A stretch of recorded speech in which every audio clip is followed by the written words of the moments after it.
Welcome to Shelf Defiant, or welcome back to Shelf Defiant. We are, sorry about the squeaking, it's my chair. I feel like it brings some ambiance, so I'm not gonna I'm not gonna cut it out.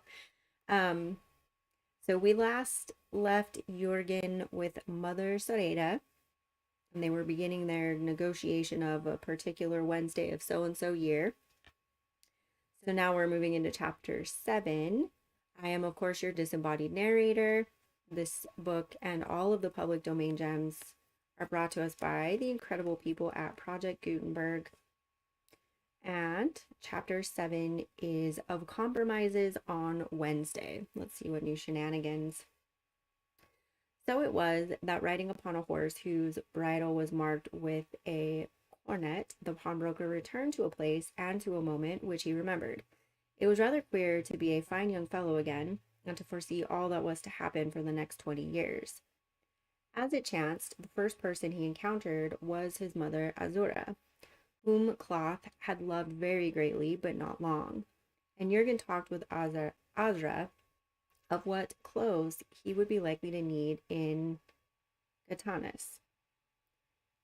My apologies, that's as close as I can get with that pronunciation, and of how often he would write to her. She disparaged the new shirt he was wearing, as was to be expected, since Azra had always preferred to select her son's clothing rather than trust to Jurgen's taste. His new horse she admitted to be a handsome animal, and only hoped he had not stolen it from anybody who would get him into trouble. For Azra, it must be recorded, had never any confidence in her son. And it was the only woman Jurgen felt who really understood him. Aww. It's kind of sad. She has no confidence in him, and she's the only one that understands him. And now, as his beautiful young mother impartially petted and snapped at him, poor Jurgen thought of that very real dissension and severance which in the oncoming years was to arise between them, and of how she would die without his knowing of her death for 2 whole months, and of how his life thereafter would be changed somehow, and the world would become an unstable place in which you could no longer put cordial faith. And he foreknew all the remorse he was to shrug away after the squandering of so much pride and love. But these things were not yet, and besides, these things were inevitable. And yet, that these things should be inevitable is decidedly not fair, said Jurgen. So it was with all the persons he encountered, the people whom he loved when, at his best as a fine young fellow, were so very soon, and through petty causes, to become nothing to him, and he himself was to be converted into a commonplace tradesman. And living seemed to Jurgen a wasteful and inequitable process. Then Jurgen left the house of his youth and rode toward Belgard, and tethered his horse upon the heath and went into the castle. Thus Jurgen came to Dorothy. She was lovely and dear, and yet by some odd turn not quite so lovely and dear as the Dorothy he had seen in the garden between dawn and sunrise. And Dorothy, like everybody else, praised Jurgen's wonderful new shirt. It is designed for such festivals, said Jurgen modestly, a little notion of my own. A bit extreme, some persons might consider it, but there is no pleasing everybody, and I like a trifle of color. Same. Here, here. For there was a masque that night at the castle of Belgard, and wildly droll and sad it was to Jurgen to remember what was to befall so many of the participants. I don't like where this is headed. Jurgen had not forgotten this Wednesday, this ancient Wednesday upon which Mesere de Montois had brought the confraternity of Saint Medard from Brunbeles. Again, my apologies. We're going to have a few more of those that don't come out quite right. To enact a masque of the birth of Hercules, as the vagabonds were now doing. To hilarious applause, Jurgen remembered it was the day before Belgard discovered that Count Emmerich's guest, the Vicomte de Piosange, was in reality the notorious outlaw, Peron de la Forte. Well, yonder the yet undetected impostor was talking very earnestly with Dame Melisent, and Jurgen knew all that was in store for this pair of lovers. Meanwhile, as Jurgen reflected, Vicomte de Poissange, was at this moment lying in a delirium yonder at Benoit's. Tomorrow the true Vicomte would be recognized, and within the year the Vicomte would have married Felice de Saucourt, and later Jurgen would meet her in the orchard, and Jurgen knew what was to happen then also. And Mircea de Montos was watching de Malescent sideways while he joked with little Etare, who was this night permitted to stay up later than usual in honor of the mask. And Jurgen knew that this young bishop was to become Pope of Rome, no less, and that the child he joked with was to become the woman for possession of whom Guerin des Roques and the surly-looking small boy yonder, Magus de Agremont, would contend with each other until the country hereabouts had been devastated, and the castle where Jurgen now was had been besieged, and this part of it burned. And wildly droll and sad it was to Jurgen thus to remember all that was going to happen to these persons, and to all the other persons who were frolicking in the shadow of their doom and laughing at this trivial mask. Okay, that is like some super wordiness happening here. Oof, okay. For here, with so much of ruin and failure impending, and with sorrow prepared so soon to smite, many of these revelers in ways foreknown to Jurgen, and with death resistlessly approaching so soon to make an end of almost all this company in some unlovely fashion, that Jurgen foreknew exactly. Here laughter seemed unreasonable and ghastly. Why, but Renault yonder, who laughed so loud with his cropped head flung back, would not be laughing in quite this manner if he knew the round, strong throat he thus exposed was going to be cut like the throat of a calf, while 3 Burgundians held him. Jurgen knew this thing was to befall Renault Vinsauf before October was out, so he looked at Renault's throat and shudderingly drew in his breath between set teeth. And he is worth a score of me, this boy, thought Jurgen, and it is I who am going to live to be an old fellow with my bit of land and fee. Years after Dirk clogs those bright, generous eyes, and years after this fine, big-hearted boy is wasted. And I shall forget all about him, too. Marianne Yildal, that very pretty girl behind him, is to become a blotched and toothless haunter of alleys, a leering plucker at men's sleeves. And blue-eyed Colin here, with his baby mouth, is to be hanged for that matter of coin clipping, let me recall, now. Yes, within 6 years of tonight. Well, but in a way, these people are blessed in lacking foresight. For they laugh, and I cannot laugh, and to me their laughter is more terrible than weeping. Yes, they may be very wise in not glooming over what is inevitable, and certainly I cannot go so far as to say they are wrong. But still, at the same time, and assuredly, living seems to me in everything a wasteful and inequitable process. Thus Jurgen, while the others passed a very pleasant evening. Doesn't sound like it. And presently, when the mask was over, Dorothy and Jurgen went out upon the terrace to the east of Belgard, and so came to an unforgotten world of moonlight. They sat upon a bench of carved stone near the balustrade which overlooked the highway, and the boy and the girl gazed wistfully beyond the highway, over luminous valleys and tree tops, just so they had sat there, as Jurgen perfectly remembered, when Mother Sereda first used this Wednesday. My heart's desire, says Jurgen. I am sad tonight, for I am thinking of what life will do to us, and what offal the years will make of you and me. My own sweetheart, says she, and do we not know very well what is to happen? And Dorothy began to talk of all the splendid things that Jurgen was to do, and of the happy life which was to be theirs. Together. It is horrible, he said. For we are more fine than we shall ever be hereafter. We have a splendor for which the world has no employment. It will be wasted, and such wastage is not fair.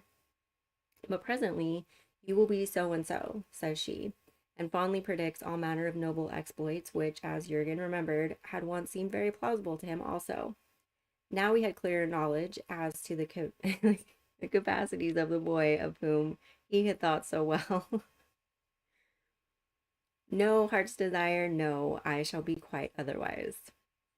And to think how proud I shall be of you. But then I always knew it. I shall tell everybody, very condescendingly. No, heart's desire, for you will not think of me at all. Ah, sweetheart. And can you really believe that I shall ever care a snap of my fingers for anybody but you? Then Jurgen laughed a little, for Heitman Michael came now across the lonely terrace in search of Madame Dorothy, and Jurgen foreknew this was the man to whom within 2 months of this evening Dorothy was to give her love and all the beauty that was hers, and with whom she was to share the ruinous years which lay ahead. But the girl did not know this, and Dorothy gave a little shrugging gesture. I have promised to dance with him, and so I must. But the old fellow is a great plague. For Heitman Michael was nearly 30, and this to Dorothy and Jurgen was an age that bordered upon senility. Oh, that's adorable. Now, by heaven, said Jurgen, whatever Heitman Michael does his next dancing, it will not be hereabouts. Jurgen had decided what he must do. And then Hyman Michael saluted them civilly. But I fear I must rob you of this fair lady, Master Jurgen, says he. Jurgen remembered that the man had said precisely this a score of years ago, and that Jurgen had mumbled polite regrets and had stood aside while Hyman Michael bore off Dorothy to dance with him. And this dance had been the beginning of intimacy between Hyman Michael and Dorothy. Hyman, says Jurgen, the bereavement which you threaten is very happily spared me, since, as it happens, the next dance is to be mine. We can but leave it to the lady, says Heitman Michael, laughing. Not I, says Jurgen, for I know too well what would come of that. I intend to leave my destiny to no one. Your conduct, Master Jurgen, is somewhat strange, observed Heitman Michael. Aye, but I will show you a thing yet stranger. For, look you, there seems to be 3 of us here on this terrace, yet I can assure you there are 4. Read me the riddle, my boy, and have done. The 4th of us, Heitman, is a goddess that wears a speckled garment and has black wings. She can boast of no temples, and no priests cry to her anywhere, because she is the only deity whom no prayers can move or any sacrifices placate. I allude, sir, to the eldest daughter of Nox and Erebus. You speak of death, I take it. Your apprehension, Heitman, is nimble. Even so, it is not quick enough, I fear, to forerun the whims of goddesses.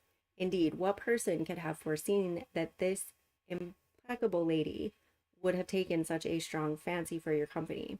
Ah, my young bantam, replies Heitman Michael. It is quite true that she and I are acquainted. I may even boast of having dispatched 1 or 2 stout warriors to serve her underground.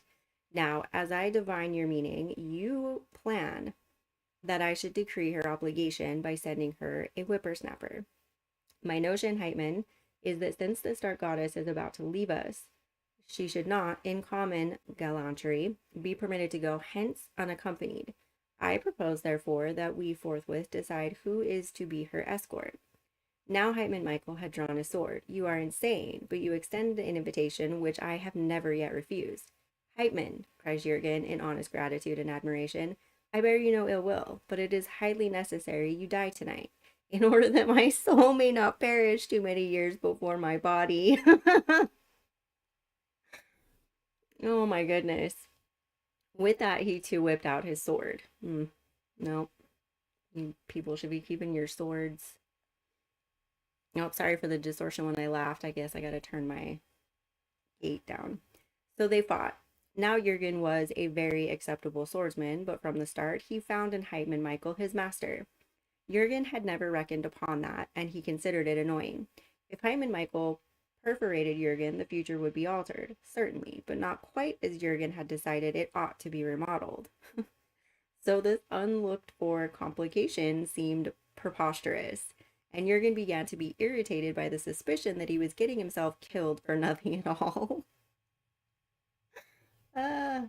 Meanwhile, his unruffled, tall antagonist seemed but to play with Jurgen, so that Jurgen was steadily forced back toward the balustrade. And presently Jurgen's sword was twisted from his hand and sent flashing over the balustrade into the public highway. So now, Master Jurgen, says Heitman Michael, that is the end of your nonsense. Why, no, there is not any occasion to posture like a statue. I do not intend to kill you. Why the devil's name should I? To do so would only get me an ill name with your parents, and besides, it is infinitely more pleasant to dance with this lady, just as I first intended. And he turned gaily toward Madame Dorothy. But Jurgen found this outcome of affairs insufferable. This man was stronger than he. This man was of the sort that takes and uses gallantly all the world's prizes, which mere poets can but respectfully admire. All was to do again. Hypman Michael, in his own hateful phrase, would act just as he had first intended, and Jurgen would be brushed aside by the man's brute strength. This man would take away Dorothy and leave the life of Jurgen to become a businessman, or to become a business which Jurgen remembered with distaste. It was unfair. So Jurgen snatched out his dagger and drove it deep into the unfended back of Hypman Michael. 3 times, young Jurgen stabbed and hacked the burly soldier just underneath the left ribs. Even in his fury, Jurgen remembered to strike on the left side. Okay, but that's pretty cowardice. His back was to you, bro. Come on, do better. Not cool. It was all very quickly done. Hyman Michael's arms jerked upward, and in the moonlight his fingers spread and clutched. He made curious gurgling noises. Then the strength went from his knees, so that he toppled backward. His head fell upon Jurgen's shoulder, resting there for an instant fraternally. And as Jurgen shuddered away from the abhorred contact, the body of Hyman Michael collapsed. Now he lay staring upward, dead at the feet of his murderer. He was horrible. He was horrible looking, but he was quite dead. What will become of you? Dorothy whispered, after a while. Oh, Jurgen, it was foully done. That which you did was infamous. What will become of you, my dear? I will take my doom, says Jurgen, and without whimpering, so that I get justice. But I shall certainly insist upon justice. Then Jurgen raised his face to the bright heavens.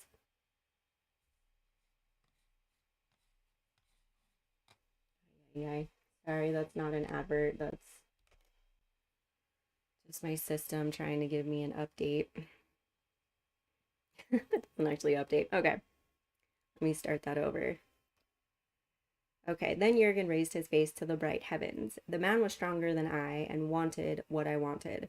So I have compromised with necessity in the only way I could make sure of getting that which was requisite to me. I cried for justice to the power that gave him strength and gave me weakness, and gave to each of us his desires. That which I have done. Now judge. Then Jurgen tugged and shoved the heavy body of Hyman Michael until it lay well out of sight under the bench upon which Jurgen and Dorothy had been sitting.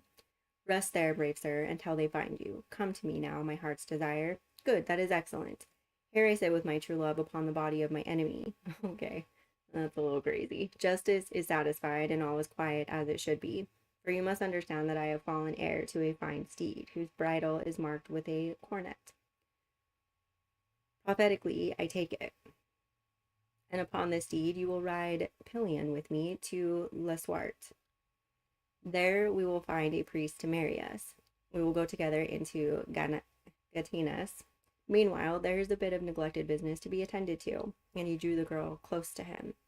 For Jurgen was afraid of nothing now, and Jurgen thought, oh, that I could detain the moment, that I could make some fitting verses to preserve this moment in my own memory.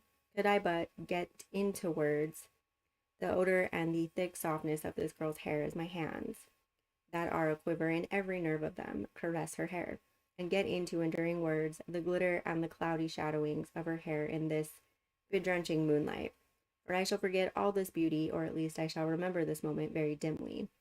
You have done very wrong, says Dorothy, says Jurgen to himself. Already the moment passes, this miserably happy moment wherein once more life shudders and stands heart-stricken at the height of bliss. It passes, and I know, even as I lift this girl's soft face to mine and mark what faith and submissiveness and expectancy is in her face, that whatever the future holds for us, and whatever of happiness we, too, may know hereafter, we shall find no instant happier than this, which passes from us irretrievably while I am thinking about it. Poor fool, in place of rising to the issue. And heaven only knows what will become of you, Jurgen, says Jurgen, still to himself. Yes, something must remain to me of all this rapture, though it be only guilt and sorrow. Something I meant to wrest from this high moment which was once wasted fruitlessly. Now I am wiser, for I know there is not any memory with less satisfaction in it than the memory of some temptation we resisted. So I will not waste the one real passion I have known, nor leave unfettered the one desire which ever caused me for a heartbeat to forget to think about Jurgen's welfare. And thus, whatever happens, I shall not always regret that I did not avail myself of this girl's love before it was taken from me.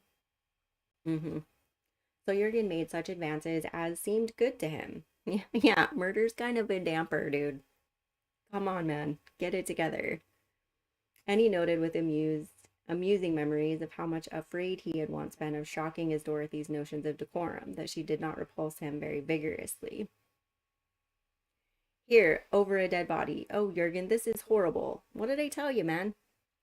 Now, Jurgen, remember that somebody may come any minute, and I thought I could trust you. Ah, and is this all the respect you have for me? This much she said in duty. Meanwhile, the eyes of Dorothy were dilated and very tender. Faith, I take no chances this second time, and so whatever happens, I shall not always regret that which I left undone. Now upon his lips was laughter, and his arms were about the submissive girl, and in his heart was an unnameable depression and a loneliness, because it seemed to him that this was not the Dorothy whom he had seen in the garden between dawn and sunrise. For in my arms now there is just a very pretty girl who is not over careful in her dealings with young men, thought Jurgen. As their lips met, well, all life is a compromise, and a pretty girl is something tangible, at any rate. So he laughed triumphantly and prepared for the sequel. But as Jurgen laughed triumphantly, with his arm beneath the head of Dorothy, and with the tender face of Dorothy passive beneath his lips, and with the unreasonable wistfulness in his heart, the castle bell tolled midnight. What followed was curious, for as Wednesday passed, the face of Dorothy altered. Her flesh roughened under his touch, and her cheeks fell away, and fine lines came about her eyes, and she became the Countess Dorothy, whom Jurgen remembered as Heitman Michael's wife. There was no doubt about it in that bedrenching moonlight. And she was leering at him, and he was touching her everywhere, this horrible, lascivious woman, who was certainly quite old enough to know better than to permit such liberties. It's her fault you're groping her? Disagree. And her breath was sour and nauseous. Jurgen drew away from her with a shiver of loathing, and he closed his eyes to shut away that sensual face. No, he said, it would not be fair to what we owe to others. In fact, it would be a very heinous sin. We should weigh such considerations occasionally, madam. Okay, well, you're the one that kicked it off, Jurgen, so stop throwing it back on her. Then Jurgen left his temptress with simple dignity. I go to search for my dear wife, madam, in a frame of mind which I would strongly advise you to adopt towards your husband. And he went straight. Oh my God, you are gaslighting her so hard. And he went straightway down the terraces of Belgard and turned southward to where his horse was tethered upon Amren Heath, and Jurgen was feeling very virtuous. Okay, well, that's the end of that ridiculous chapter. That's absurd. So he's the one that kicks this all off and then condemns her for him going back in time. Okay, that's madness. It's madness, I tell you. All right, well, that's the end of chapter 7. Thank you for joining me, and see you next time.